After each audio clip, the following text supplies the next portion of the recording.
Students, कैसे हैं सब लोग? बढ़िया। आज हमारे पास एक इंटरेस्टिंग सवाल आ चुका है डिटर्मिनेंट्स का। काफ़ी आसान सवाल है। ये एक सिंपल सा डिटर्मिनेंट है। 1 log y to the base x log z to the base x log x to the base y, 1 log z to the base y log x to the base z log y to the base z 1। ठीक है, simple सा determinant है। हमें इसके value को find out करना है। तो पहले खुद से एक बार ट्राई कर लो, पॉज करके। इन 3, 2, 1 कर लिया। ठीक है,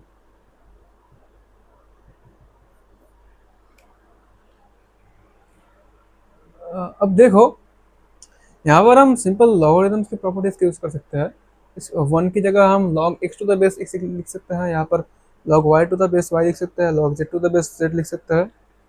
फिर वहाँ पर डिटर्मिनेंट्स के प्रॉपर्टीज का यूज करके इन रोज और कॉलम्स को एक दूसरे के साथ ऐड वगैरह कर करके बहुत सारे डिफरेंट डिफरेंट चीज़ें करके यहाँ पर हम काफ़ी कुछ कर सकते हैं। लेकिन प्रॉब्लम ये देखो, अगर तुम ऐसा अप्रोच करेंगे यूज करेंगे तो हो तो जाएगा हमारा, हम ये सवाल सॉल्व हो तो जाएगा, लेकिन काफ़ी कॉम्प्लिकेटेड हो जाएगा और साथ ही में बहुत ज़्यादा टाइम भी कंज्यूम कर लेगा ये एक ही सवाल। हम थोड़ा सा दिमाग यूज़ करते हैं। देखो यहाँ पर एक्स एंड वाई, इनके वैल्यूज इंडिपेंडेंट होने चाहिए। बेसिकली मैं कहना क्या चाहता हूँ कि यहाँ पर एक्स और वाई की वैल्यू इंडिपेंडेंट होनी चाहिए इस डिटर्मिनेंट के वैल्यू से।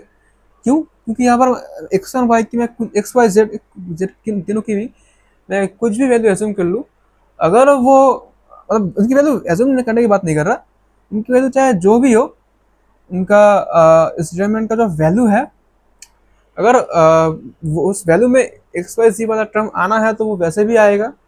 और अगर मैं एक काम कर लूँ कि मैं एक्स वाई और जी के कुछ वैल्यूज एज्यूम कर लूँ तो भी तो उस एजम्पशन के हिसाब से अगर मैं चलूँ और फिर इस डिटर्मिनेंट को इवेल्युएट करूँ तो भी जो वैल्यू हमें मिलेगा उसमें अगर एक्स वाई जी वाला टर्म होना हो तो होगा ही। तो इसी चीज़ को ध्यान में रखते हुए हम एक ऐसा काम करने वाला है जिससे कि ये हमारा ये सवाल जो कि कम से कम 5-6 मिनट तो ले ही जाता, लगभग 10 सेकेंड में सॉल्व हो सकता है। 10 या 2 सेकेंड में सॉल्व हो सकता है। मैं एक काम करता हूँ, x equals y equals z assume कर लेता हूँ। अगर इस एजम्पशन से कुछ फर्क नहीं पड़ना चाहिए। अगर इसके आउटपुट वैल्यू में एक्स वाई जी आना है तो आएगा, नहीं आना तो नहीं आएगा। सिंपल है। ऐसा करने से ये डिटरमिनेंट क्या बन जाएगा? Let's call this A.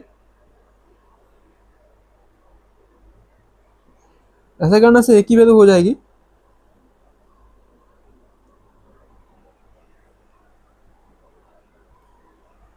Log x की वैल्यू एक वाई के बराबर है, log y to the y, मतलब log y to the base y. यानी अगर तुम्हें लॉगरिथम की प्रॉपर्टीज अच्छे से आती हो तो पता होना चाहिए कि अगर लॉग का बेस और लॉग का आर्गुमेंट दोनों अगर सेम हो तो उसका आउटपुट वैल्यू जो होता है वो 1 होता है।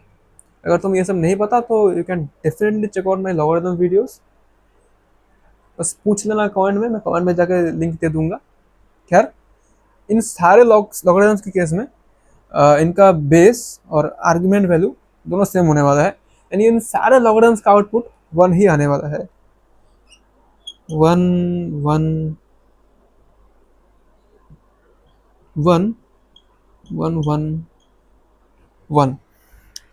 अब अगर तुमने मेरे मैट्रिक्स डिटरमिनेंट्स वाले सारे वीडियोस को देख रखा है तो तुम्हें अच्छे से याद होना चाहिए कि अगर किसी डिटरमिनेंट में कोई कोई भी 2 रो या फिर 2 कॉलम्स सेम हो जाए तो उसका जो आउटपुट वैल्यू होता है वो हमेशा 0 होता है। यहाँ पर तो देखो, ये इस डिटरमिनेंट के सारे रो, सारे के सारे एलिमेंट्स हर जगह सेम ही वैल्यू है।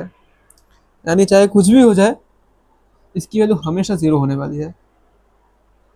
यानी हमारा answer is 0, sorry, answer is 0। काफी आसान था। So that was it for today's video guys. अगर तुम इस वीडियो को समझने में कुछ भी दिक्कत आ रही है, you can as always ask me in the comment section about that. Otherwise, hope you like this one. कल फिर मिलते हैं, तब तक के लिए Stay tuned and keep learning. Bye bye.